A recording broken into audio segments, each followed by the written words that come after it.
We want to talk about Cujo's misbehavior and behavior modification program that we've currently set in place. There's a lot of whining going on. There's a bit of boundary pushing and a lot of mommying. And so I think that we need to have a firm talk. There's no mommying. It's just handler dog. It's not mommy stuff. What do you mean? Explain that. Like I'm his handler, so he looks to me for guidance. Does he look for guidance under your legs? Or with his head right here? Looking longingly into your eyes? I don't like... Hey, you guys got a thing. You got a thing, and I think it's a lovely thing. So I'm framing Cujo as a bad guy. He's really not a bad guy. But he does have a bit of a whining thing that I would love for us to, like... knock out? Yeah. All right. Yeah. So maybe we'll do it on camera. Yeah, maybe we can tape him up. Hercules. Oh, here we go. See this guy? Ah, like, mommy, mommy, mommy. He just wants to be loved. He wants to be loved, all right. Cujo spent the majority of his life in the mines, in the coal mines of dogdom, and you know what is he? Schutzen 3? Yeah. Jesus, I mean that's crazy. Those are, I don't know if anybody knows, but those are. He's a lap. He didn't learn this in he's eating my cord.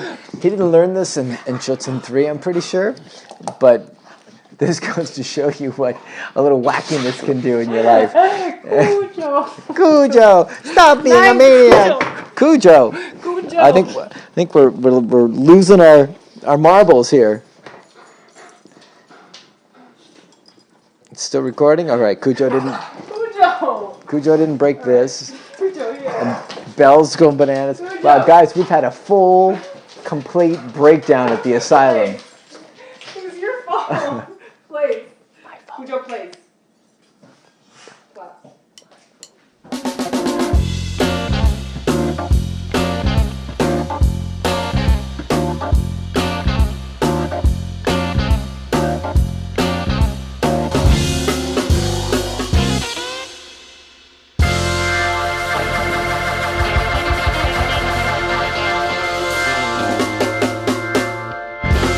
I was wondering what we were going to do for an intro. You got it. Yeah. You got it. You got it. You got it. And I want to say real quick, it's pretty cool. Like, so we've messed around with some camera angles, right? Yeah, So we got a maiden voyage here. Mm-hmm. I was struggling because you are so magnetic that I tend to spend a lot of my time looking at you while we're talking, and the camera was a little bit that way, which was causing a lot of like my head to be obscured and my pretty face to not be showcased, and that was not working, right? So let's talk about a couple things, guys. Let's introduce you to the latest show. Yep. This is our third excursion with the lovely Laura Morgan and me reunited at HQ. Mm-hmm. It's very nice to have you back. I'm always excited to have you on the couch next to me. It's so nice to like be here and be with you and enjoy all you guys. And we were talking about this morning how we don't even know who watches the show and what kind of like impact we could be making. That sounds kind of cocky. Like what kind of impact we could be making? Yeah, no, but like how many people don't write comments or how many people don't ask questions or how many people you don't hear from. That are still getting something from our crazy ramblings, which is awesome. Yeah. I mean, we were looking. I went back and I started watching the very first Q&A ever, and it's amazing. Testing 1 2 3. Testing 1 2 3. Testing 1 2 3.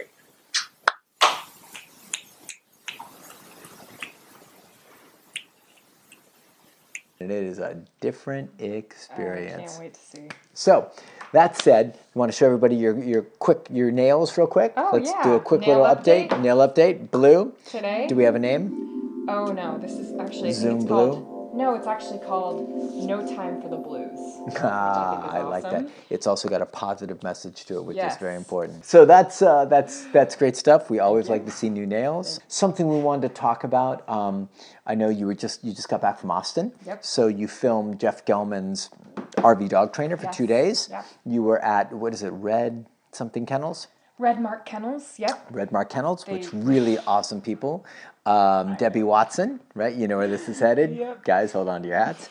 And we're gonna gonna find out about this color here. We're gonna dig deep to see what's really down here at the roots. No. Anyways, I thought you were just gonna talk about my weekend. well, we are gonna talk about your weekend. Indian food. Why don't you go ahead? Is it here? Why don't you go ahead and tell the story? Is the Indian food here? Yes. Okay, guys.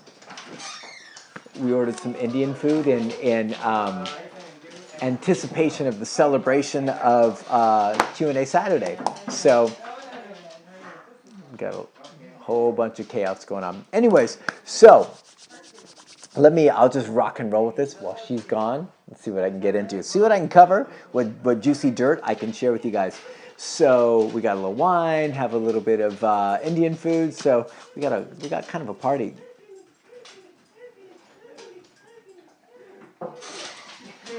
What is that?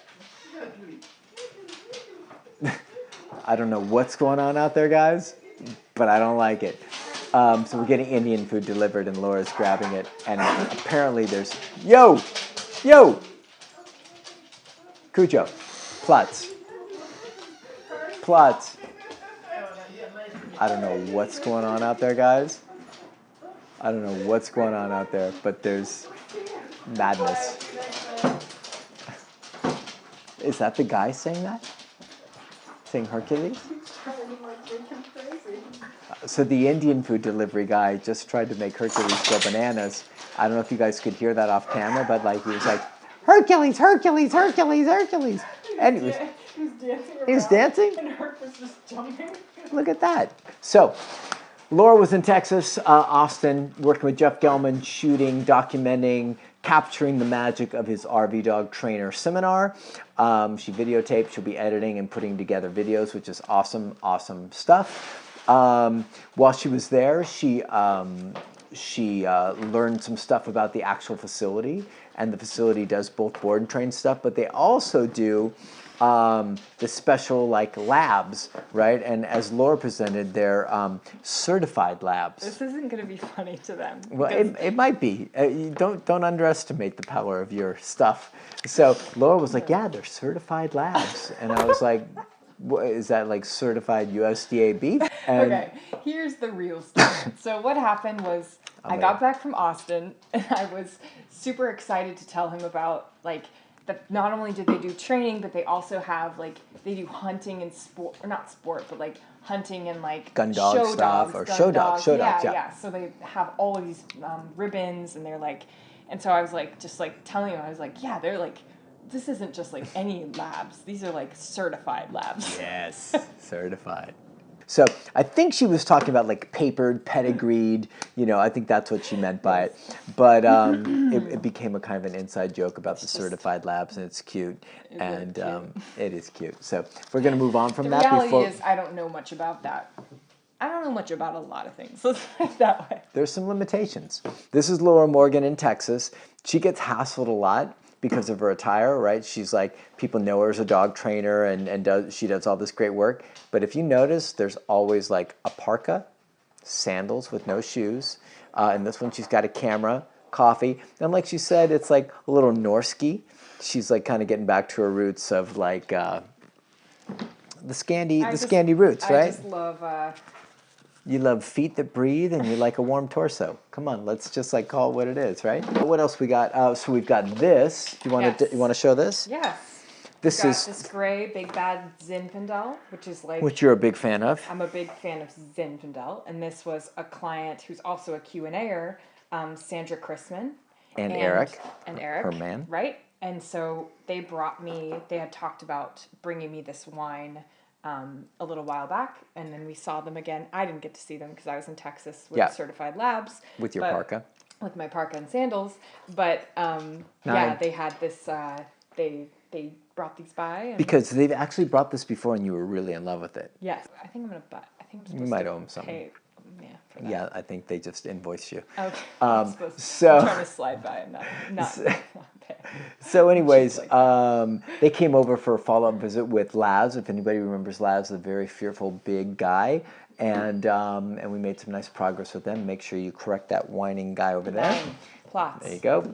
And it was a really great visit. It was great to see them and touch base, and they've done so much work on their dog and on themselves personally that I'm just super proud of them. So I fantastic. heard about it, and I was so sad that I missed them. But yeah, they're awesome. they're great folks, and Great folks. it was lovely to have them here. Yeah. So that's that. And then lastly, we've got this, which we've missed like 2 sessions now, Yep. right?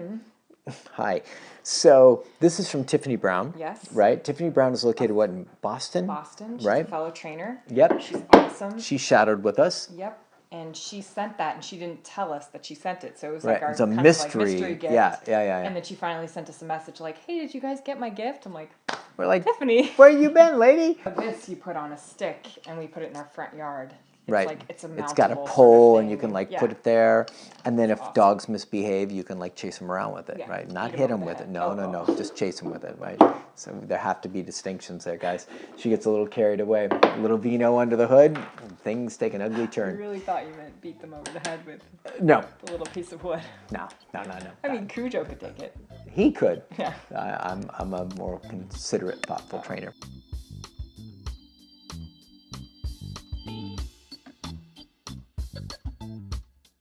All right. So guys, I feel like we were on a picnic together. Let's have some fun. It's kind of like that. Kind of like we all went out to eat together. We got wine, we got food. All right. Question number 1. Yep. This comes from Brooke. Brooke says, my Luna is a very smart pit mix. She's been a very fast learner since the start. She's affectionate towards myself, my boyfriend's kids, and most people once she gets to know them.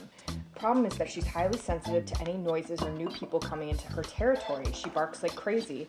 We have a fenced-in backyard, so when she hears a noise coming from outside the fence, she'll bark like mad. I have weird hours, so she'll be out with me at 4 a.m. and a sprinkler will go off and she loses it.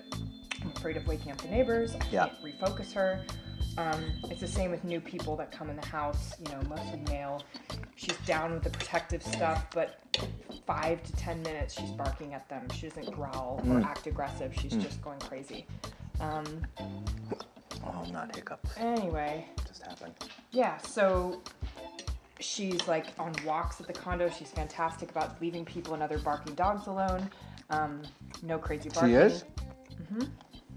It almost seems like barks when we're out and she wants to meet someone, but they're too far away or ignoring her, like a come play with me.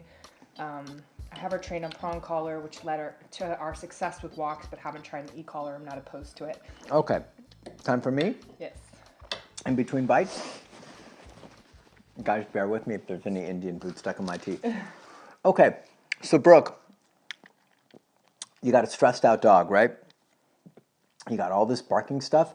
That's a stressed out dog. That's a dog who needs boundaries. That's a dog who needs rules. That's a dog who needs consequences for misbehaving. And if you don't share that, it's a dog who's going to remain stressed out and things are probably just going to get worse. So I don't want to be the bearer of bad tidings, but I do want you to be aware of like barking isn't just barking. A lot of people get comfortable with like barking. It's like, that's just a dog thing. It's what they do when they're territorial. It's what they do when people come over. That's what dogs do when they're unbalanced and when they don't have limits on their behavior, right? So, and I know you mentioned that you want to make sure that your dog continues to bark as a warning, but you can shut it off. And that's almost the universal question or I want a dog request, who can do this, yeah. right? So I get that. The cool thing is you're not going to extinguish, you're not going to extinguish your dog's territorialism and an ability to bark and alert you, but you can totally temper it and really like have an off switch for it and shut it down when you need to. Doodles. Shut it, coughing up a storm. Shut it down when you need it. So basically like somebody knocks on your door, bark, bark, correct, recall the dog back. I mean, I'm gonna get into some details with you about how to do this, but like this is not good for your dog and it's not good for you. So if you really want it done, you want this gone, you want your dog more healthy, more happy, and you don't want to be frustrated, I'm going to walk you through some steps, right? So definitely go to e-collar. I want you to recall condition your dog for a week. You can get an Educator Mini e-collar technology straight off of Amazon, $180, super inexpensive. I want you to spend a week with our do-it-yourself videos on our website, www.thegooddog.net. do-it-yourself videos, watch the recall, train the recall for like a week, and after that point, you can start correcting for any of the miscellaneous barking shenanigans. You can, like, I was trying to think, like, I really had it on the walk, I thought, but I must have misread. Well, she is doing it on the walk. It's just that, like, that's not her main. She got Not the her main walks. bag. Yeah. Okay, so basically, I want you to go to e-collar recall conditioning for a week, and that means your dog gets conditioned to what the collar means, so it understands it, so it's not overwhelmed by it, it's not freaked out by it, and basically you're starting to teach your dog recall, which is pretty awesome. Like that has benefits far beyond just this. Yeah. But once your dog's conditioned, you can start correcting for, like, somebody walks in the house, dog's crazy, jumping up, barking, hysteric. All you have to do is, like, say no, tap the button, your dog goes, whoa, I'm not allowed to do that anymore. Find the level he cares about, behavior changes. Same thing on the walk, same thing, where are the other spots? So we've got house, walk, and yard are the three places. Absolutely, the cool thing, e-collar's half-mile range. Correct for any of that stuff, find a level your dog cares about, and zip it up. Right. Because that's a stressed out dog, and you're not doing your dog any favors, you're not doing yourself any favors. So, you won't stop the barking altogether. Like I said earlier, it'll still be there, but what you're going to do is you're going to set limits with it. Everybody's always afraid they're going to lose, like, I'm going to correct and my dog will never bark again. I wish it was that easy for dogs that are like chronic barkers. They're still going to bark, but you can shut it down. Now, what I also added is that bonus points for training e-collar place command. So if you teach recall, and then you also watch the e-collar place command, which is in the same, like, collection of videos on the website, you can then really start to create some pretty fabulous behavior. I was going to say fantastic, fabulous behavior. Fantabulous behavior with your dog by doing duration place command with the e-collar, and it's enforced by the e-collar inside, right? Everybody's like, I just want to focus on where the problems are. The problems are emanating from a lot of different places. So if you're allowing your dog to just freely roam in the house, and he's reactive, nervous, insecure, barky, all that stuff, being able to just freely wander is contributing far more to the problem that you don't want. So if you're going to do two things, you want to take my advice and you want to rock and roll and, like, email me in 2 months and be like, I can't believe how different my world is. Here's how you do it. Train your dog recall and train your dog e-collar place. And then once those are solid, hold your dog accountable for those behaviors, and then start correcting for any barking, escalation, nuttiness, craziness, etc. And you will find your dog making very different choices if you use levels to correct that your dog cares about. If your dog's in the backyard barking, fence fighting, and you're like, I don't want to go above a 10, you probably won't get anywhere. Find a level where, oh, correct at 20, dog's still barking. Go to 40, my dog goes bark and stops. Cool, now you're getting somewhere. That's how I would go about it. If it really matters to you. If it's like, oh, it's a nuisance and we can hang, then hang. But if you really want it gone, we deal with this up all the time. Piece of cake, get the e-collar, do those basic commands, which are recall and e-collar place, and then start correcting for any nuttiness, and you'll see it all change. Do you agree? I so agree. Anything you would like to add to this little? No, go for it and let us know. I'm feeling like I can picture your Pittie. She's probably just sweet, good-natured, just doing her barky thing. All just revved up. She's just revved and, like, has been able to do it for so long. So I have a feeling like we always are just trying to picture the dog, like who we're dealing with. And I'm picturing, the dog that I'm picturing is probably going to be a pretty easy shift with all that. Especially if you've used the prong and that's helped your walks. It's probably a dog that gives stuff up pretty quick. So just, And I think a little Pittie like that's got some energy, getting them e-collar trained to recall in place anyway, man, that's your golden stuff. So.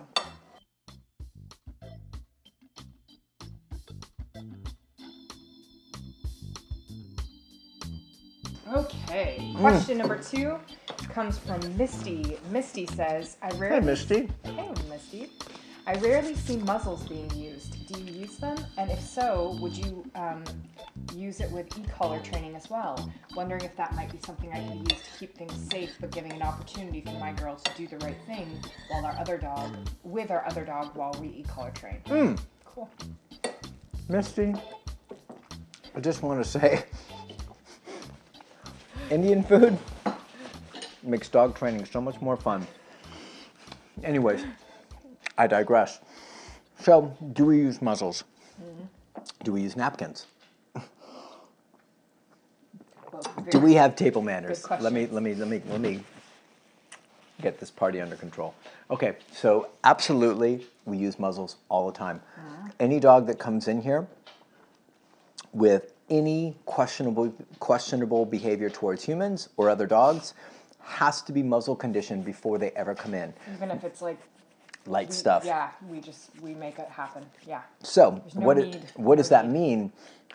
It means before the dogs ever show up, they're muzzle conditioned by their owner, which means they accept comfortably a muzzle and will wear a muzzle.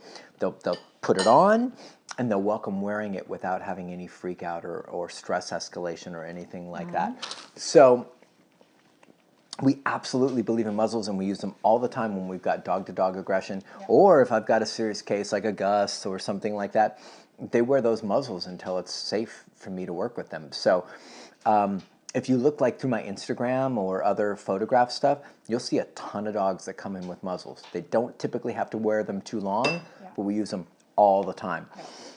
So hopefully, just to make that clear. It's also the only safe way to work with dogs, especially like whether it's human aggression, it's Junior, or dog-to-dog aggression stuff. Junior, you can't really safely work with that stuff without having that. He's 16 and has some throat stuff. Yeah, hopefully they can't. What was I saying? You can't really safely work with dogs for human aggression or dog aggression if you don't have some safety thing in place to make sure you keep everybody safe. How are you going to have dogs work around each other without fighting if you don't have muzzle stuff in place? So super important. Good for dogs with issues. Let's see. And yeah, if she's concerned, if you're concerned about your dog, so we were saying that we use it because we need to safely interact with dogs. We want to make sure we can get through the process, you know. But if you're concerned about your other dog or how your one dog will react to your other dog while you're e-collar training and all that stuff, by all means. The only thing, and I know you talked about it, but the main thing is that we want them to be comfortable in a muzzle. So a lot of dogs will act differently if you just put a muzzle on them. They'll act shut down. They're like freaked out. They're like, what is this? More stressed out. Yeah. It'd be like putting a mask on you and being like, go out and, you know, to a party, a mask. Just like, sounds terrible. I don't understand. So I think the whole thing is like, get them used to it, which takes a couple weeks, can take some time. To food condition, it depends on the dog. Some dogs are totally easy about it, but food conditioning. Staring at you? No. I'm staring at my notes. Oh, I thought you were staring at Cooch. No, me and Cooch are cool. But she also needs, because we're talking about muzzle conditioning. So it's Josh Moran's Barefoot Dog Trainer muzzle conditioning video. It's so easy if you just watch that video a few times. You can really get a good feel for how to muzzle condition your dog safely and get them into a good space with it. So one other thing I want to add to that. So yes, it's the only safe way to work with like human aggression or dog-to-dog aggression. We'll typically use e-collars, so don't you pull that cord. And also we'll have long lines on the dogs. So the long lines give us the ability to like have the dog feel free and foot loose and able to do its thing. But also to have control if things get nutty, if we correct with e-collars or anything like that, we can also hold on to the dog and create some control and keep them safe. So we absolutely love muzzles. We use them all the time. It's how we keep safe as dogs transition into better spaces. And you cannot, in my opinion, you cannot safely do dog-to-dog aggression with serious stuff without it, because you're going to get a dog hurt.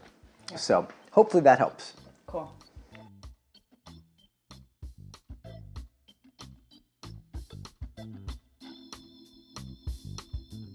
How's your food? Great. It is great. I think spicy was a good move. Yeah, I'm telling you. I'm manning up. Spicy's the way to go. Okay, we've got question number 3. Joshua. Joshua says, come on phone. So Joshua has actually an update, which is really cool. So Joshua starts with, we first just want to say we've been working with our dog for 2+ years, and we've spent thousands of dollars on 3 separate trainers. Most recently a treat trainer who had to switch to a harness, resulting in even worse behavior than when we started. We were losing hope. After watching your videos, specifically the video with Bronte and Henry, we have completely changed our dog and improved our quality of life in less than 3 weeks. Man, oh man. Yeah, that's awesome. That feels so great. So cool. Your willingness to break down details and show those tiny opportunities for corrections makes tiny, tangible results accessible to people who, like us, were at the end of our rope. Thank you so much. You're so welcome. So cool, Joshua. That's literally why we do this. That is why we it's funny, like on the way home from doing Q&A at Pete's Coffee, me and you, I was texting you saying, we need more do-it-yourself videos so people can really get more help. Yeah, We love it. 2016 is going to be crazy. We love it. So now the question, our 2.5-year-old Connie Corso, Corso. boxer mix, has pretty extreme leash and barrier reactivity. Because you're chewing, I'm just gonna make sure. Good. She can go to dog daycare and play all day without issue, but if we take her to the backyard or on a walk, she's constantly on edge and loses it at the sight of other dogs. I found your video of Bronte and Henry, and the light bulb went off that our dog was always scanning for trouble, and we'd always been correcting after we'd lost her. We worked on building the foundation in our house with place, sit, stay, etc. And outside, she no longer gets to look for trouble, and she's a changed girl. The issue we're struggling with is when in the backyard, she's almost constantly in a state of tension. I've eliminated her lunging and barking, but it takes really firm corrections. I can correct her for staring or stiff posture, but she'll return to it as soon as we start moving again. Even in a sit, she'll look in my direction, but her hackles will raise and her eyes will be darting all over. We have an e-collar coming in the mail, but we don't know how to get her to be more comfortable in the backyard without constantly popping her with a prong, and not sure how to use the e-collar to reduce her anxiety. I was hoping after weeks of working with her that she'd start to calm down, but it's a de-escalation process followed by constant correction. Is the e-collar really what we're missing, and how could it be best applied here? Any help would be greatly appreciated. Sorry for this short novel. The reason I read the short novel, sometimes I'll kind of condense it. Yeah, is that it's a really, really great question. It's like, you're talking about, first of all, you're talking about our corrections. Let me just add this back to your... No. You're talking about our corrections, do I continually have to nag my dog? And you're seeing it with the prong that you do have to kind of do that. Yeah. And you're asking, is e-collar going to change my world? And I think the short answer is coming up. You can lay it on him. The short answer is that, e-collar is going to be where it's at for you guys. Like, you've got a dog you're continuing, like a prong collar. I love a prong collar. I think they're great. That's how I started all my dogs on. But they definitely, you have to really have a good technique, be stronger. If you've got a strong-willed dog or a stubborn dog, you have to really have that stuff down.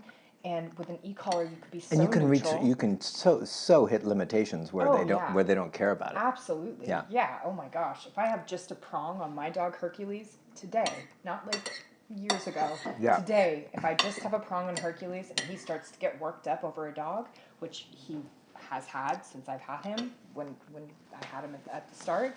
So if he starts to get, the dog's getting crazy and it's too close proximity and he gets worked up, I can pop him with a prong with all my dog trainer magic, and he's like, "Are you kidding me?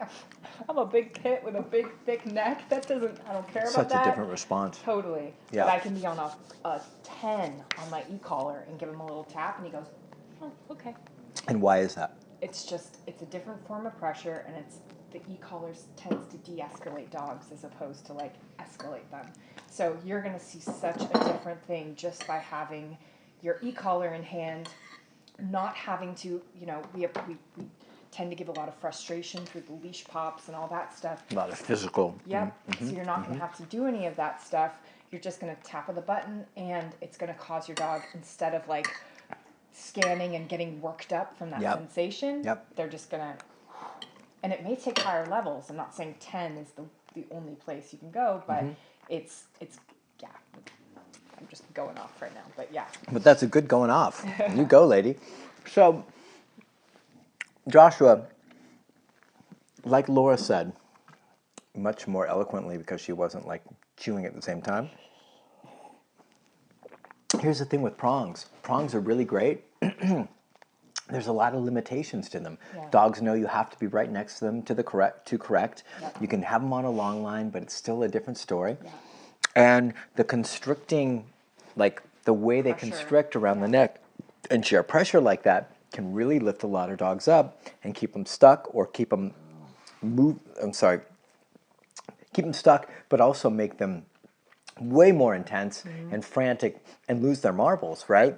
So as good of a tool as it is, and I'm glad it's already helped you make some progress, when we have reactive dogs or dogs with any problems like that, yeah, because you've got leash and barrier reactivity as your primary stuff, right? Anytime we get that, we instantly go to e-collar. And that's the reason exactly that the lovely Laura Morgan said, I didn't even do the show introduction. We're going to have to go back and cut that in. It just dawned on me. We do it right now. Hey, everybody, it's Sean from The Good Dog. And this, to my right, like really late in the show, is the lovely Laura Morgan. Mm-hmm. And this, all of this good stuff, this Indian food and everything else we got, is the Good Dog's Q&A Saturday. Man, Episode late in the show. 58. 58. Good that I remember that, right? It's weird that you didn't do it. Like an iron trap. It's because we were talking about so much. Yeah. But we got it, so you can cut that back in. So anyways, check it out. So for reactivity, we would never, we won't even go out with a dog if it's highly reactive on leash and prong. We stop. If Britt's going out doing a walk doctor or a one-on-one and the dog is struggling, we stop and we go to e-collar right away. And the reason is because it de-escalates, calms down, relaxes, and also calms down and relaxes the owner more than any other tool out there. So for what you're talking about, leash, and barrier reactivity, it would be magic for you guys, right? So I said, without an e-collar, many issues can be close to impossible to eradicate. And that sounds really kind of like, I'm sure there's some old school trainers that'd be like, hubba hubba, like there's a lot of ways to do stuff. And yes, there's a lot of old school kind of methods to be able to get a dog into a good space, but they're so freaking time intensive. I mean, you're talking about 6 to 10 weeks of like protocol, and they're very hard to follow, and they can be very hard on your dog. If you guys have already had so much success with the prong, you're going to put an e-collar in there, and you're going to be like, wowza, I can't believe that we never got into that. Start your own YouTube channel on dog training. Right. So I really want you guys, where I'm at here, I really want you guys to go to the e-collar. Yeah. Condition, here's my final, like somebody's in the toilet over there. Cujo. Mr. Charming. So, condition recall. Lots. Just check this out, right? Condition recall, condition heal for a week. Do both of those. There's 2 videos on my website, www.thegooddog.net, and you've got the recall video. There's actually 2 of them, and you've got you've got a heal video with the German Shepherd Fusa. Yep. And I'm telling you, you watch those videos, study them, spend some time with them, and then go out with an e-collar on your dog, and you can eradicate this stuff in a week. Yeah. You could change your whole situation from like, I'm frustrated and doing the best I can, and my dog's blowing off the prong, to like, holy mackerel, my dog is relaxed, chilled out, and being super respectful on the walk. So that's where we'd go. That's what I'd suggest, and I hope that makes sense to you. Hopefully you can follow the breadcrumbs of what we just shared there. I know it was a long and involved answer, but it's e-collar stuff. Yeah. And once again, just full disclosure, every dog that comes out of here in board and train is on e-collar. And there's a very specific reason for that. It's not because we're lazy. It's not because we want quick results. It's because it's the best thing that transfers to an owner to get great results with a dog that tends to hype up. So hold on to that. We are super lazy. Okay, well, super lazy. I mean, beyond Yeah. reasonable doubt. All right, well, so there's that component too. But on our good days, the reason that we actually use the e-collars is because they really empower people and help dogs de-escalate. Like, you will not find another tool, at least that I haven't found, except for the very rare dog, where the e-collar doesn't take them down to a nice place and make great things happen. So Last thing, Josh, is Joshua. I'm sorry. Be respectful, please. Joshua, the last thing is that the main thing with what I was talking about, like with Herc, with like level 10, where it de-escalates him, if he was in full like worked up mode and I started using the button, I've lost him already. Where I get him is when he first looks over. If he looks over at a dog, tap at 10. Oh, yeah, that's right. Right? It's all about timing. Catch him early, and then you're not going to see the stuff. So why is that? Why Because they catching can them actually- early is so why important? do you quiz me? No, because it's awesome. I want to just hear you say- talk about. No, because I want them to hear from you. Because they always hear me talk They about can it. actually hear. They can actually hear it because their mind is more calm.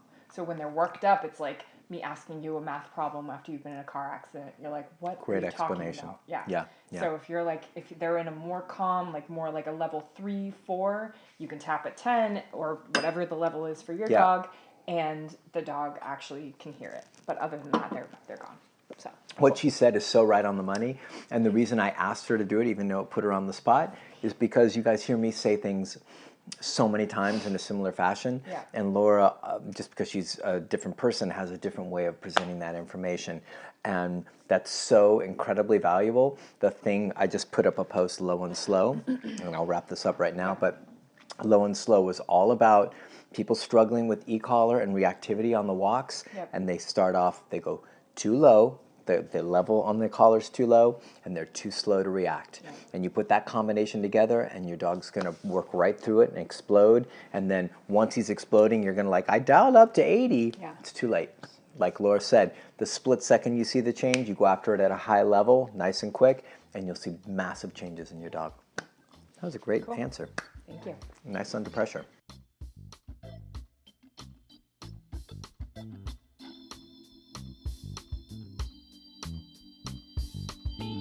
Okay, guys. Question number 4. We're running late, so we're Running going late. to speed it up. Rachel says, "Hi, Sean and Laura. First, let me say thank you so much for answering questions every week." Is this Rachel the bear? Rachel the bear. Just checking. I've missed you.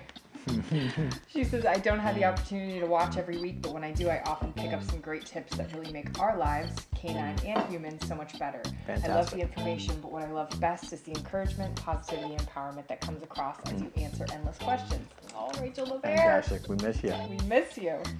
Okay, 2 questions, so I'm just going to pick the first one. Rachel, just the first one. You want to add the second one? Good, because I only answered the first one. Okay, cool. So you have a border collie, had him for 10 months. He's e-collar trained.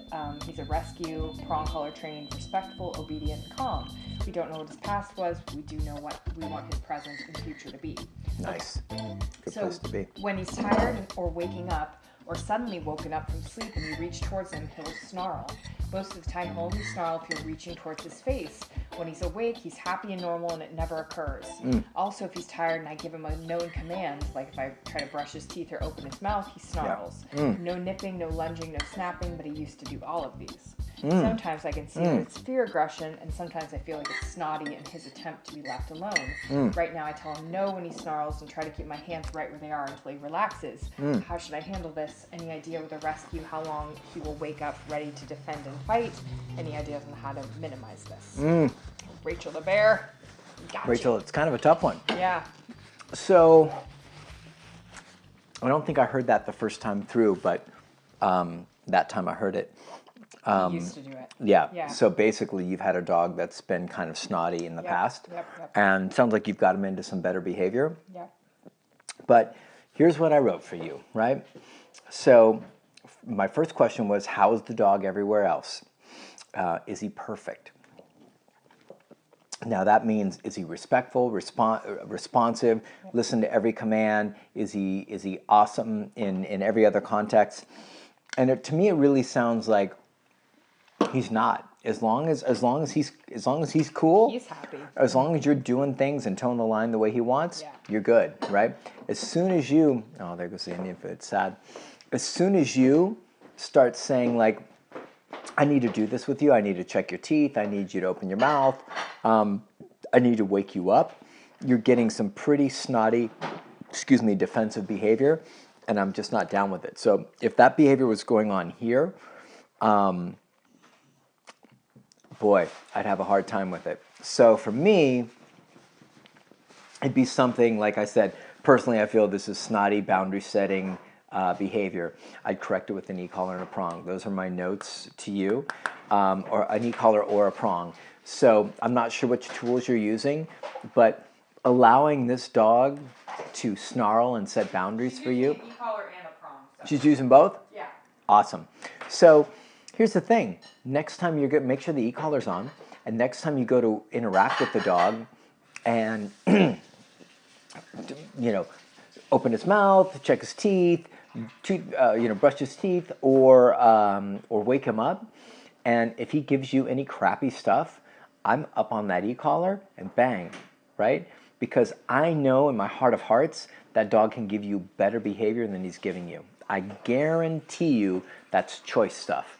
That's, I'm grumpy and I don't want to be woken up. Now, if your dog's got like some kind of massive arthritis and massive pain, and whenever he wakes up he's in tons of pain and your vet has backed that up, that's a different story. If your dog's got a fairly clean bill of health and he's making really crummy choices as far as like setting boundaries for you when he doesn't like it, I'm not into it. I would correct with the e-collar. Prong collar is more combative.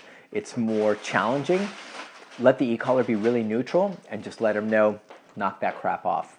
So that's where I'd go with it. And unless you absolutely feel like this dog is just an angel, and when he wakes up, there's something weird going on. That's the only context or the only thing that would cause me to change it. Yeah. But all I can do is picture that dog in here and me going to interact and him snarling, and I would never allow that to go. Here's the thing.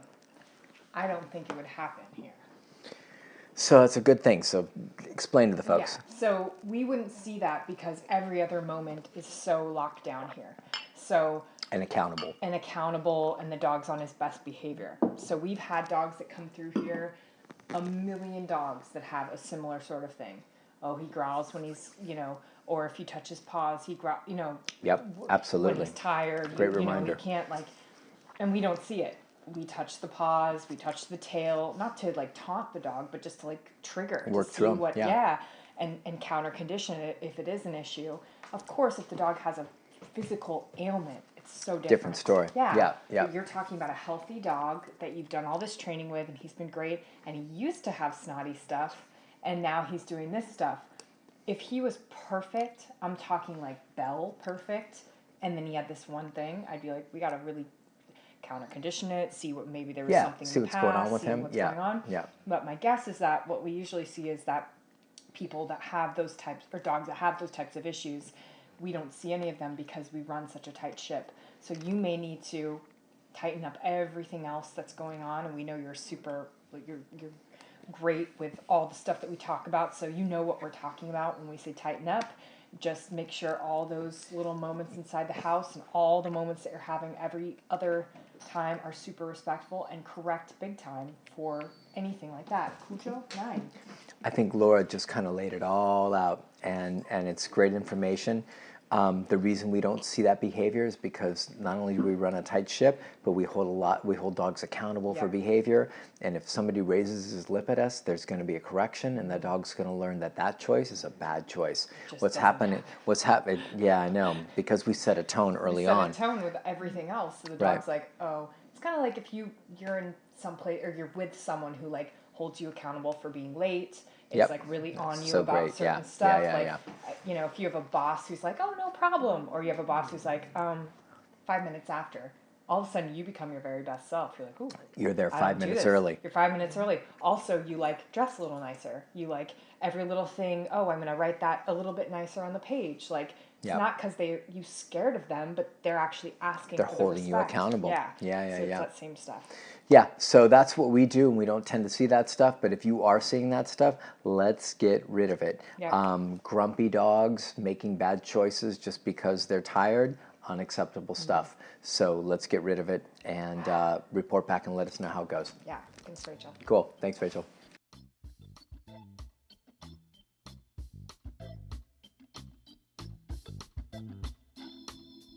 Okay, Question number 5. Jacqueline says, hi, Sean and Laura. This is a sort of different, non-specific question. I know you have a team working together, but do any of you wake up some days just knowing you're not in a space to do your best work for the dogs? Yep. And if so, how do you handle it? No team here, just me, and sometimes weather changes really affect me. One thing I never get lax on. It is duration place. It's magical. Great, Yep. great. It's a good standby when everything else goes to hell in the handbasket, totally, right? because it's so valuable. Yeah. So and you don't have to do a whole lot except enforce it. So, sure, we all have tough days here. Whether it's Tony, Britt, Laura, me, we all have days where don't feel like training, don't feel, honestly, but like we don't feel, we're not in our best space. We'd rather be doing something else. Sure. We've got a ton of stuff on our mind. Personal stuff going on. Yeah. I mean, this is like hardships, pain, struggle, problem, family stuff, whatever it is, we're all in that same boat, right? So first of all, I just want you to, oh Lord, it's going through my notes. Okay. First of all, I just want you to know you're in good company. We all struggle with this stuff. So don't feel ashamed or singled out or like you're doing dogs a disservice. We all struggle with it. It doesn't matter what level of training people are at, right? But as far as our team here, because it's a pro outfit that we have some pretty high standards and we have some pretty high expectations, and we also hold each other really accountable. We're pretty darn good at like putting our big boys and girls pants or panties on, whatever they say, and like pushing through it, right? And that's not a judgment on you. It's just like how we run our gig. Everybody knows that like we've got 2 weeks to get this dog from here to here, and everybody kind of has to step up and do their best work. Now, if somebody shows up and they're in a really bad place, then one of the other ones of us will help kind of shore that up and try and take care of it. I understand that's not an option for you. So if you're in that situation, if it's really bad, if you're super stressed, if you're overwhelmed, and if you're freaked out, put the dog away, right? Simple stuff happens. Like if I'm working with a dog and it's getting the best of me and I'm not in my good spot, put the dog away. And if you're in the same spot, I would highly suggest that you put the dog away. You're not going to get any progress. You're not going to make anything fantastic happen. That said, I would take a really, really hard look at, are you overwhelmed? Are you overworked? Are you not getting enough rest? Are you not taking good care of yourself? Are you taking the wrong Absolutely, absolutely. So like business stuff, but then also personal stuff.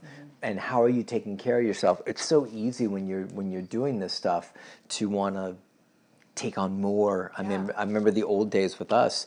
We beat the hell out of ourselves with so many dogs because we're like, wow, we've got all this business, let's grab it. But what it quickly did was it burns you out. It unravels you and it puts you not in your best space. So better that you like kind of stand back, evaluate, am I getting enough rest? Am I taking good care of myself? Do I need to hire extra help? I know you said you don't have a team, but maybe do you need somebody? Or even somebody that's not like hands-on with dogs, but that's handling like admin, email, phone calls, things like that. Those are things that are really important. It doesn't take a lot for us to get overwhelmed and freaked out, and especially if you're juggling a business all on your own. So don't put yourself in a position where you're going to struggle because there's too much pressure on you. Pressure is going to break you down, and it's going to cause you to not do your best work. So, for one, yes, it happens to all of us. For two, it's really up to you to make sure you check in with yourself and make sure that you're not putting yourself in a situation where you're set up to struggle and have a hard time, because that's not what this gig's about. This gig is about like picking great people, picking great dogs, making sure that you get enough rest, making sure that you take care of yourself so you can serve the dogs at the highest level. And if you can't, you walk away for that day or that afternoon or that hour, and you come back when you are feeling in a good space. Just you got to look at why, because this should be a passion for you. You know, if you're training dogs, like this is the good stuff. You know, you're and I think it is a passion for. I'm sure it is. So you got to look at why. Maybe if that's happening enough for you to ask on Q&A, it's probably happening more than you'd like. So let's get to the core of why it's happening and really go from there. I think a lot of times what we see burnout is bad clients, bad or not right fits of clients, or not right fits of dogs.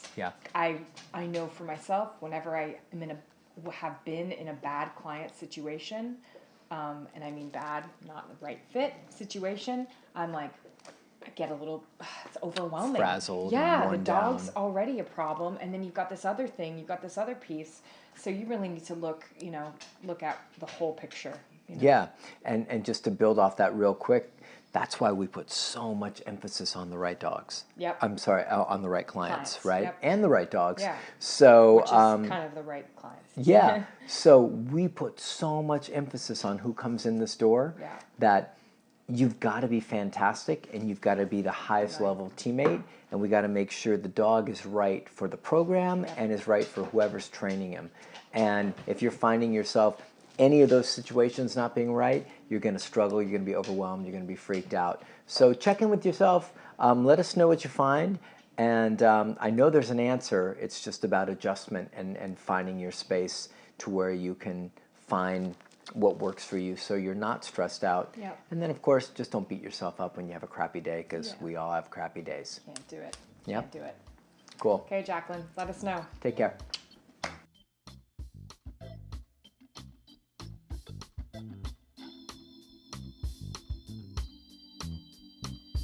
Number 6. Question number 6 comes from George. George H. Richardson Jr. says,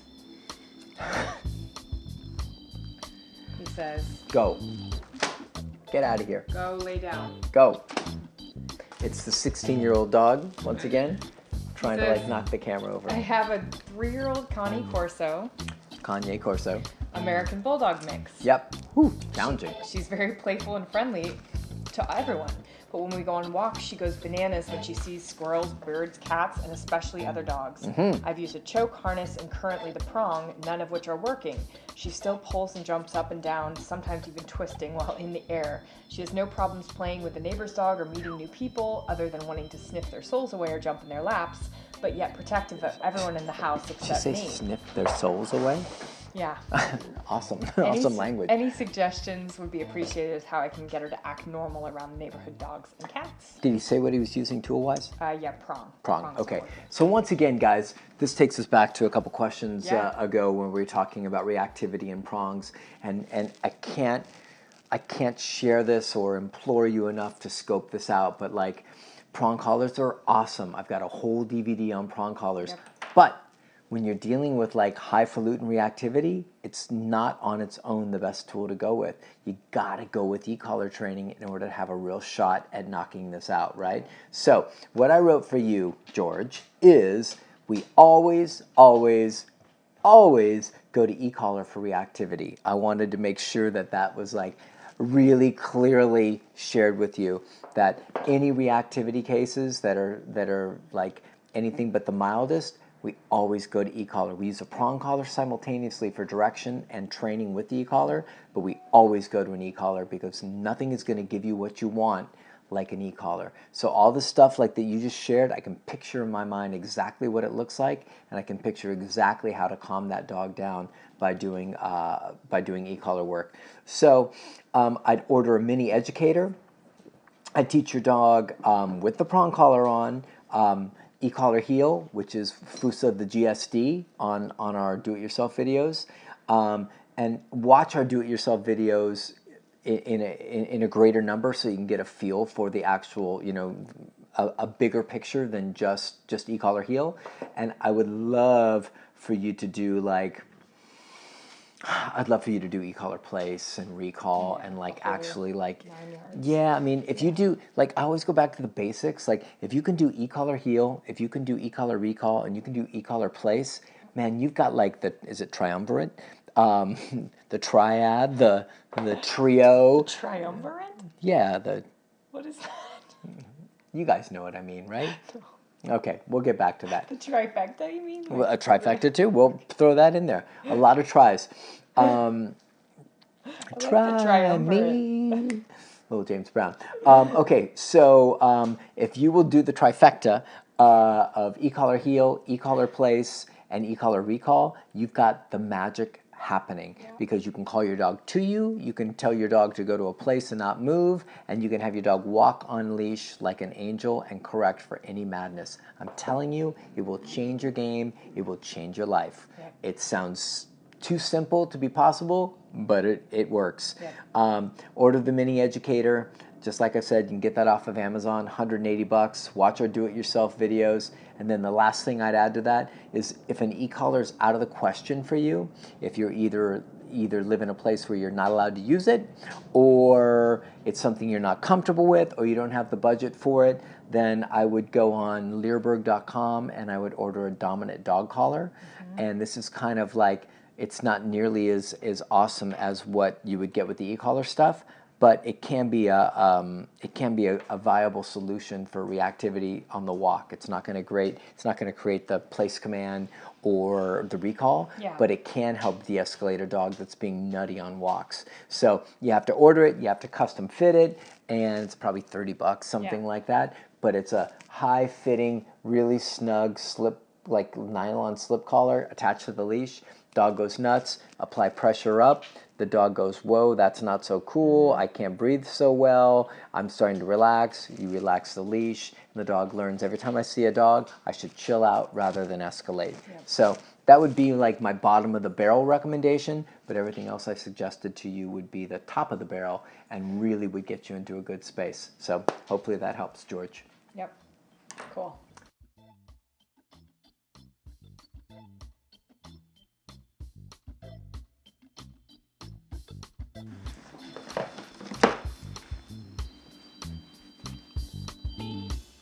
It's a marathon session. It so is.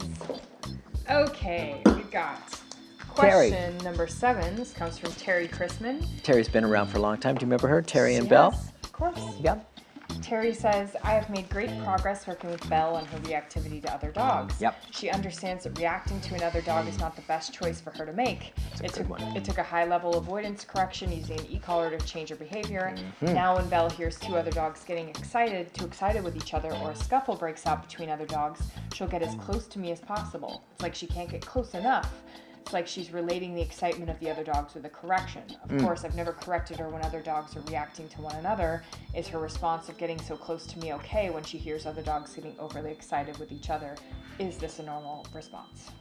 Okay, great question, Terry. I think we've all seen dogs that crowd and get stressed out under like stressful situations. So I have a couple things written down for you. So one, it's most likely about stress. It's most likely not about the avoidance correction. It's most likely about stress, right? So when your dog hears the other dogs, she gets worried. She can't practice her old behavior, which is bark, bark, bark, which allows her to channel it all out and feel better. And so what does she have left? Let me crowd into mom and see if I can feel better. Let me crowd in here and see if I feel safe. Let me try and feel a little more comfortable about what's going on, right? So most of the time when we see this kind of behavior, we've blocked the old behavior. You can't do what you used to do. And now you've got to find a new way to cope. And typically the new way to cope is like, oh, geez, I don't know what to do with myself. And there's a transitional period of discomfort as the dog learns to develop new coping mechanisms, right? So that's super important. We see it all the time. And then the last thing I'd say is like, it could be a correction-related thing, right? I know with Polar Bear, but you're talking about like one correction. Like Polar Bear had massive dog reactivity issues, and Laura had to use pretty high avoidance corrections with him a lot. And then he was just managing himself. So a lot of that closeness is like, if I manage myself, I have to walk like this. Right. But it's him. What I would say, 9 plots. What I would say with your dog Belle, most likely you're seeing the real dog. Absolutely. Go. You want to jump into that? Yeah, just that you're, a lot of times, just like the guy at the bar that's walks in hey, who wants to fight? He's probably the most insecure guy in the room. Is that what us guys do? Not you. Some guys at the bar. Hey, who wants to fight? Yeah. So I'm bored. So exactly. Tear this sucker down. There's that. It's a good reference, right? My dad had a friend in in the military. Yeah, well, when they were in the military, I think this is after, but he used to, after one sip of a drink, get into that. I'm gonna tear this place apart. That's when you're like, check, please. I gotta go. My favorite story. Yeah, Of my dad. She's told me that a lot. He didn't. just say that. He used a cuss word, but I won't say Your it. dad? No, the guy would say Oh. it. My dad didn't say that. I'm going to tear this mother down? No, I'm going to tear this effing place apart. Oh, wow. And my dad would be like, uh-oh. I need another drink or I need a taxi. One or the other. I got to get out of here. Yeah. But so you have the insecure guy, you know, that the kind of like very obvious example of someone who's a bully who's obviously insecure. Yeah. And then so the dogs usually that are out there barking and carrying on most likely are the most insecure dogs. Yep. And you'll see it all the time. We see it all the time in rehabbing dogs is that we'll correct them, we'll get them to a better space, and we see the true dog, which is not afraid of the e-collar, not afraid of the tools, not afraid of us, totally a better connection with us and more, you know, all the good stuff with us, but terrified of the world. Panicky, freaked out, insecure. What the hell do I do? So many things. So, I'm sorry to interrupt, but I would just want to, like, if you've done something all your life, and like in the face of like, say like, check, this is a good one. I'm proud of myself. So imagine you go to parties and you're socially insecure, like you can't stand it. But every time you go, you have 4 cocktails and you always do well. Yep. And then I come along and I'm like, Laura, like, forget the 4 cocktails. That's not right. What are you going to do? You're going to be at that same place, same situation, same context, but now you're going to be freaked out, stressed out, anxious, and you're going to struggle to try and interact normally because the stuff that worked for you before, you can't use.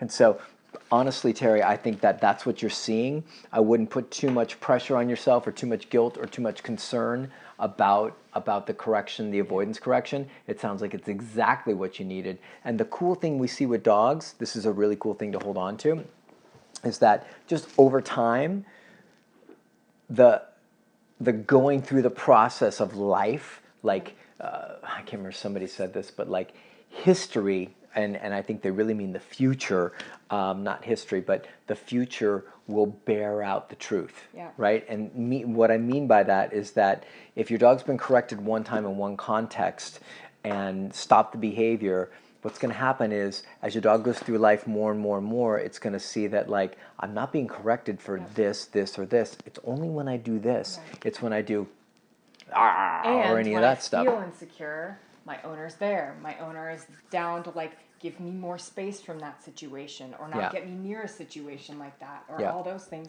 And the dog just is getting over, getting through the trust stuff. So we got to wrap this up. But, sorry, but that was great answer and nice assist.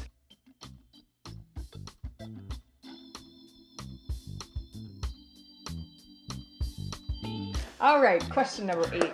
Yep. We've got April. April says, I'm desperate. I have multiple dogs. My 2.5-year-old male 80-pound bulldog and my 4-year-old 50-pound boxer started fighting, but okay, most of the time, but fight over excitement. Last one ended with a vet bill. Both foster failed since younger than 6 weeks. I love them so much. They were dumped at the shelter. Yeah. They've been e-collar trained, treadmill trained. They live on an acre. My first question is the e-collar should not be used for aggression, right? I mean, it happens so fast and I have no warning. Like the doorbell rings and they attack each other. So, basically they're great dogs except when excitement stuff happens. Okay, so let me jump into this because I know we're really running long in the tooth here. Yeah. So fantastic that both the dogs are on e-collar.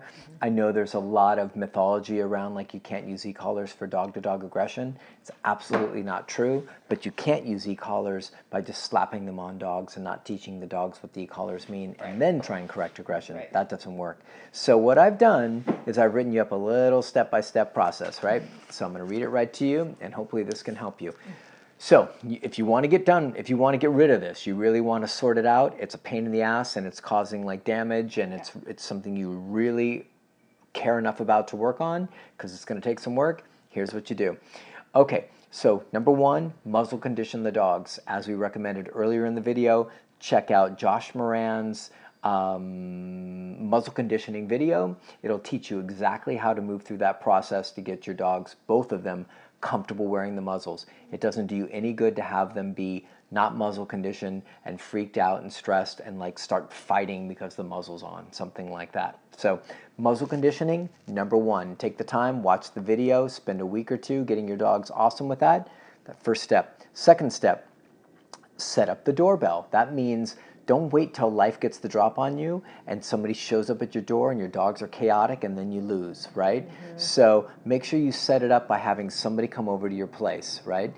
Like that's all we do all day is set things up so we get the drop on the dogs so we can help them move forward. If all we did was react to dogs' bad behavior, we'd be screwed.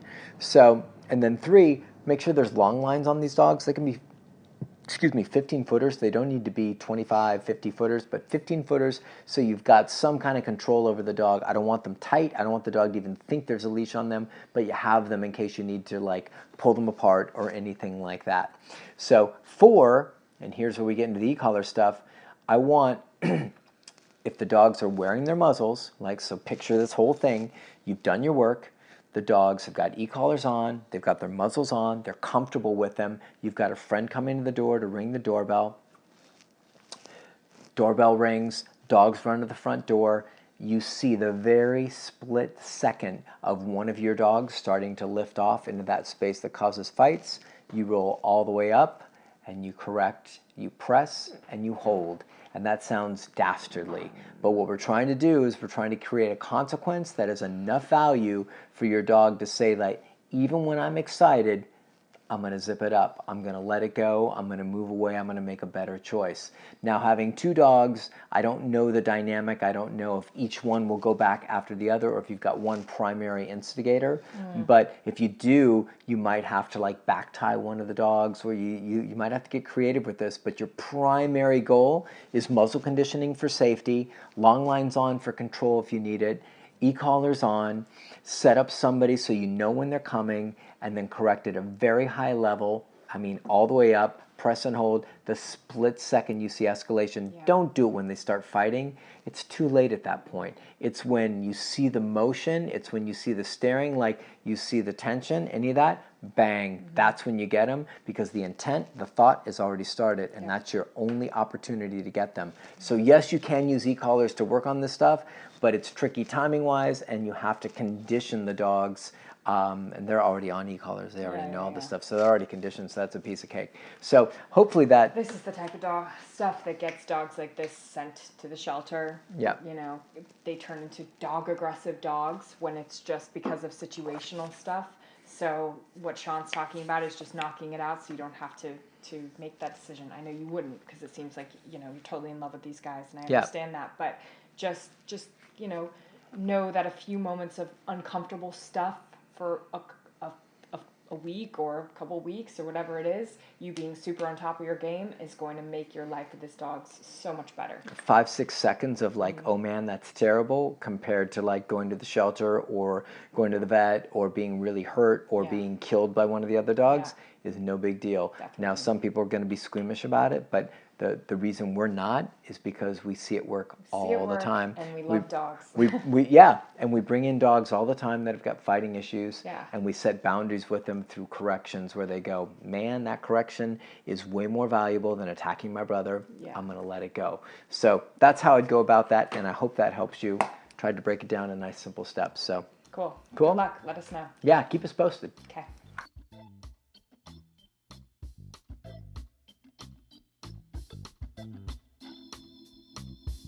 Question number 9. Yep. This comes from Instagram.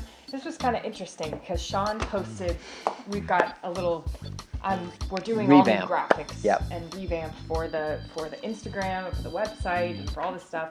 And Sean posted a graphic that we weren't so sure about, or we posted a graphic that we weren't so sure about, and then I was sure about it until I found a different one that we wanted to do. So a better choice. We got a couple questions on there, and unfortunately, when we took down the picture, we took pictures of the questions, but we didn't get the full questions. Right. So we'll just kind of fudge what we have. We'll do the best we can.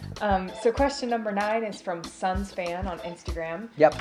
He's got a 2-parter. Did you answer both parts? No, I think... the first part? Let's see. Yeah, no, I think I did actually. Yeah, they're both quick. Yeah. So I'll just ask the first one. You just answer me quick. Yes, ma'am. So should all dogs start on the prong even if they're already responsive to slip lead corrections? Mm-hmm. Do you want me to answer that first? Yeah, just quickly jump in. Okay, for us, we do. We start all the dogs on prongs. We like the ease of communication. We like the safety it provides for our clients, even if the dogs are on e-collar. Yep. That said, If you've got a rock solid, amazing, flawless, like I can't believe it's not butter dog, like then the long line, the slip lead is great. Yeah. And I think he's using e-collar as well. Yeah, yep. So if you're using e-collar and slip and it's working for you, awesome. If you're using e-collar and slip and your dog is doing a lot of like, which we see a lot of, like poking its head around, prong collar will help you out getting rid of some of that more kind of like tomfoolery. Cool. And then the second part of his short question is, when using remote collar, should the level be higher for a correction like whining and lower for more lower or more working level for cues like come or here? Right. Says, thank you, see you in Tucson. I think he was saying, but I think that's because Gelman's doing a RV in Tucson. So I think you'll see Jeff. Do you think we might be out there or something? Yeah, or maybe he thinks you're Jeff. No ponytail. No ponytail. And I don't have 15 children hiding out. Anyways, They're not. Moving on. Okay, so as for correcting, I really feel like you need to be creative and let the dog tell you what's going to work, right? Mm-hmm. So typically with like whining and stuff like that, we typically work lower, right? If a dog's in place and he's like, we'll work a little lower. You start working higher, and typically what happens is the dogs will break command, and they'll run to you or run away or something like that because they're like, what do I do with this pressure? So I'd rather you start lower and see what you get with that. You can even like tap, tap, tap and see what you get with that. Yeah. Obviously, if that doesn't work, then dial up. Excuse me. You may have to take the dog back to place after you correct, but it's more important that you break the dog through the whining stuff that he's stuck with. So that would be our approach, would be like start low and then work our way up to whatever level works for the whining stuff to get it gone, because that's it's an annoying, negative, dysfunctional habit, so we don't want it. But like I said, start too high and you'll probably get your dog jamming around the house rather than like stopping whining. So, and then, and then I kind of said, you know, it's hard because I'm not watching your dogs, but like Laura was kind of hinting at, like if you're talking about like recall, sit down, place, heel, most likely you're going to need higher level commands or higher level corrections for that, because the dog is going to be in a space of where they're like, I don't really want to come back to you. Mm-hmm. I really want to pull on the leash. I'd really rather do this than do that. We don't pick like levels per exercise. You know, if there was like, if your dog's sort of like meandering and you're calling him and he's kind of like sniffing the grass, you're not going to like roll up, you know, you're just hit him at 100. Little tap at whatever level is like a reminder. His working, reminder level. But, you know, we don't pick like, okay, for whining we do this and for come we do this. It's just watch the dog. You know, if the dog knows fairly what's expected of him, then you kind of have to pick the level that matters at that moment. That said, we all have kind of a blueprint that we work from, right? Like if a dog was whining over there, you wouldn't hit him at 80. No. You would start low and you would see what you can get with that, because typically that works better. Now, if the dog had been doing that for an hour and we'd continued, like we'd started low and see nagging. then we're going to go higher. So perfect. And so the last thing I'd leave you with is just be sensitive and open-minded, as high as you need to go or as low as you need to go. Like Laura said so well, just watch that freaking dog. Yep. That dog is the only one that knows what levels work. And so if you'll really honor that and see like, oh, that level made him stop whining, that level made him recall to me, that level made him heel, that level made him stay on place, that level blew his mind, it was too much and I need to come down from it, that's what you need to focus on. Just watch the dog, watch the dog, watch the dog, watch the dog. E-collar doesn't know anything. Yep. Cool? Thanks.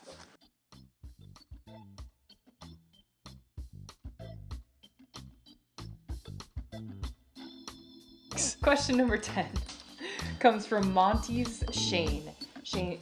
Monty Shane says, hello, Shane from Guadalajara here. My dog is a bit stubborn when walking in heel. She always seems to be slightly pushing to be in front. She stays by my side, but isn't really tuned into me. We do e-collar work, and she does well with place, down, stay, but getting into heel position is cut off. But it says basically getting into heel position is kind of her trouble. Right. Okay, so what I recommended is making sure you go back to the foundation work of heel, which is low-level pressure, guidance with leash and prong, and then the word, and make sure your dog knows very, very clearly that when it feels the sensation at a low level, right, a level that's not so low he doesn't care about, but is enough to motivate him to try and turn it off, right? It's always the same thing. You're walking with the dog, forges out, you've got a level, oh, it's 10, press, hold, slightly guide the dog back with the leash and prong, dog's in position, off goes the button, good, right? You press at 10 and you have to manhandle the dog with the leash and prong, that tells you that 10 is not valuable to your dog. Find the level that's valuable enough, and this will be like butter when you go to pull the dog back with leash and prong. So pattern that, make sure you've done that really clearly, so there's no confusion in your dog's mind about what heel means. This is the position, this word means this, and this is what I do when I feel the e-collar correction for it, right? So then past that, Manny, then past that, once that's really solid and you're certain you've done a good job with that, then it's correction time, then it's accountability time. And that means like don't be shy with those levels. That means that you're out on a heel, you're out on a walk, and you're out on a heel. You're out on a walk and your dog's like in a heel and he starts to forge ahead, and say you're on a mini educator and you correct at 20 and say heel, and your dog like moves back momentarily and moves right back out in front. That level's not high enough. Find a level your dog cares about. It kind of like the theme of a lot of these questions. Excuse me. Find a level that your dog says, I'd like to walk in front, but this level you shared with me is more valuable than me wanting to walk out in front. And so therefore I will prioritize that and give you the position you want. Right? I hope that's really crystal clear. As long as you undermine your dog with too low of levels, your dog will continue to prioritize what its desire is, which is, I want to go forward, I want to go forward, I want to go forward. Find the right level, and your dog will prioritize that level and come back and come back and come back and hang right here. So that's kind of your work. Make sure the foundation is awesome. Make sure you've been super crystal clear and super fair, and then go to corrections and make sure those corrections are valuable enough. And you might even, like with some of these guys that are like, if they have a little bit of a challenge putting all the pieces together, you pop at a 20, a 25, the dog may like surge forward, lightly guide back with the leash. Even at corrections, you can still give the dog information. Hey, this is where I need you to be. This is where I need you to be. Don't be like, well, you're at corrections and you should know. If the dog's struggling, help him win, help him succeed. So, cool. Hope that helps. Yeah, great. Cool. Thanks.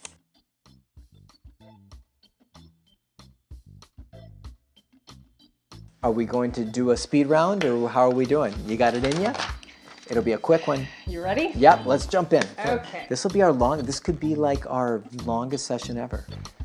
It will be. Someone's not pleased. Well, I just know that it's no fun for people. All right. What? Speed round. All right. It's no fun for people. You have less than a minute. Oh, Lisa God. Lenny says, how many dogs do you take into your board and train program? 4. Okay. Coralie says, hi guys, me again. What tools would you recommend to someone who lives in a country where prong and e-collar are illegal? Some friends back in Europe are asking for help. Dominant dog collar, ordered from Learberg.com. That works really well. Choke chain, which I don't actually use myself, but a choke chain could be better than nothing at all. And then a long line to teach, recall with like maybe the dominant dog collar on or the choke chain to get the dog responsive for recalls and things like that. They also have prongs that are kind of like, they don't show quite as much, so you can use that. Don't be illegal. Don't follow her. Okay. BL Spillane from Instagram says, hi Sean and Laura, have you ever encountered a dog that does better with a prong collar on a walk? Savoy is great on the e-collar, but recently started to use the prong on walks and he gives me immediately buy-in as soon as I put it on him. Could it be the simple fact that he's acutely aware of it on his neck? Without it, he needs several corrections to get an acceptable frame of mind. It could be. So here's the deal. I always use the same analogy of like a cop driving behind you on the freeway. Yep. And the reason I use that is because what it is the possibility or the threat, even though that word can be hard for people, of a significant consequence for poor choices causes us to make different choices. Cop drives behind you, you drive real polite. Prong collar goes on, dog's like, I gotta behave myself, right? I forgot, and now I've gotta be a really good guy. So what we see a lot of times is that even dogs that do e-collar work, if the prong collar's not on, the dogs will get a little more messy, push boundaries a little bit more, but you put the prong collar on, No. you put the prong collar on, and what you'll find is that the dog will be typically far more responsive and far more tuned in and gives you better behavior. So it's not surprising that you see that. Niels Cartensen. I'm hauling ass here. I know. Niels Cartensen, we're not answering the question. Niels put it on next week, but he says you're behind on your Q&A podcast. I know it's because we were gone. And Niels! As good. He's busting our cherries. I know. Right? Busting our cherries. Okay. This last one is Basil Abihana. Says, I'm working with a young 10-month-old GSD who has an obsession with swimming. Yep. Basically, like goes bananas around water. Yeah, yeah, super obsessive. They've got a bunch of basic obedience on hand. They're doing like sit down, and maybe even place around the pool, and which is causing the dog to like stay locked in position. But I think as soon as the dog's released, he goes ape and he jumps in the water, and I guess they're attributing it or saying that it can be kind of dangerous behavior. Here's what I do with anything like that, whether it's critter chasing or pool, because it's the same kind of intensity of like, I want. I would teach e-collar recall. I'd put a long line on the dog, and I would put, once I train that in a very neutral space, like not by the pool, inside the house, or out in the park, something like that, and got that dog recalling like a million, zillion, gadrillion bucks, then I would take the dog around water and I would start recalling him away from water. Then I'd let him get in the water and I'd recall him out of the water over and over and over and over again. And what'll happen is that dog will realize that, like, even when I'm in the water, I'm not safe. It's not sanctuary. No one can get to me. You can recall me right out of there.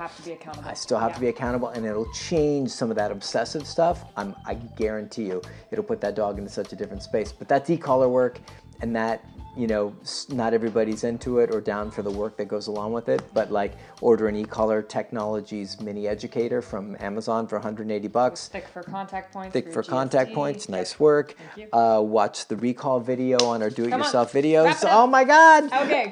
And you'll be able to get this dog into a better space. Cool, guys. All right. Man, did we cover some ground or what? Longest Q&A ever. Is it? Yes. How long is it? I don't know, but we'll see. Thank you, guys. You did great. Thank you. Your nails are fabulous. Awesome. And thanks for putting up with me. Like, I was so hungry. Yeah. Thanks for putting up with me eating some Indian food. Laura was much more dainty than I, and much more polite. I don't know about dainty, but...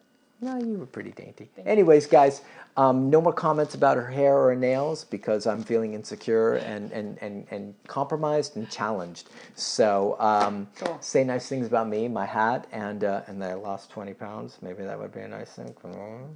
And we will see you guys next week. We love you. We love you, and we super appreciate it. All right. Thank you. Bye. Bye.